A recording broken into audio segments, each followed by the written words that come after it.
अब यो लुकाउँछु अहिले नाच्दाखेरि फेरि कुन चाहिँले मैले एउटा नयाँ म्युजिक भिडियोको सुट गरेको थिएँ। यो चोटि चाहिँ मैले र मेलिना राईले चाहिँ गाउने अवसर पायौँ।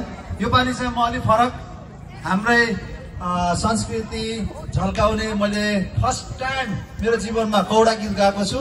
त्यही पनि यो पालि मसँग हिरोइनको हुनुहुन्छ, थाहा छ तपाईँहरूलाई? Any guesses? मसँग हिरोइन कौडा गीतमा को हुनुहुन्छ होला? एकदम ठुलो सरप्राइज छ, को होला? मिरुना? मिरुनालाई त दयाङ दाइले उडाइसक्यो। को होला? गेस गर्नु। जसले गेस गर्यो म त्यसलाई सिधै 14 करोडको हक दिन्छु ल।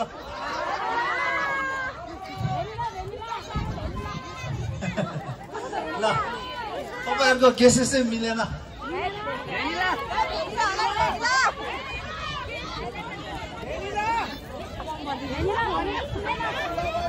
सानो हुँदाखेरि मेरो आमाले ठुलो सपना देखेको हो क्या, आफूलाई त्यसरी म्युजिक भिडियोमा होस् या त कुनै कार्यक्रममा होस् आफूलाई देख्न चाहनुहुन्थ्यो।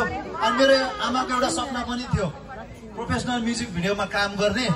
अनि मेरो आमाले चाहिँ आजभन्दा अब कति वर्ष अगाडि म पनि जन्मेको थिएन, त्यति बेला धेरै सपनाहरू देख्नु भएको रहेछ। अब त्यति बेला अपर्च्युनिटीहरू थिएन होला, अवसरहरू पाइएन होला, फ्यामिलीको कारणले के भयो होला।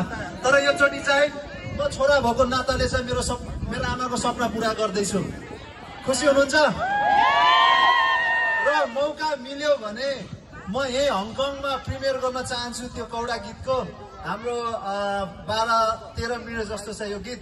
सो इफ मिल्यो भने चाहिँ हामीले हङकङमा प्रिमियर गर्यो भने चाहिँ तपाईँहरू सबै आइदिनु होला है। मेरो आमाको सपना पुरा हुँदैछ भने तपाईँहरूको पनि आमा जस्तै हो, आमा सम्झेर आइदिनु होला। अनि तपाईँहरू आउँदाखेरि चाहिँ मेरो आमा अवश्य पनि त्यो सबैको सपोर्ट देखेर धेरै खुसी हुनुहुन्छ होला है यहीँबाट।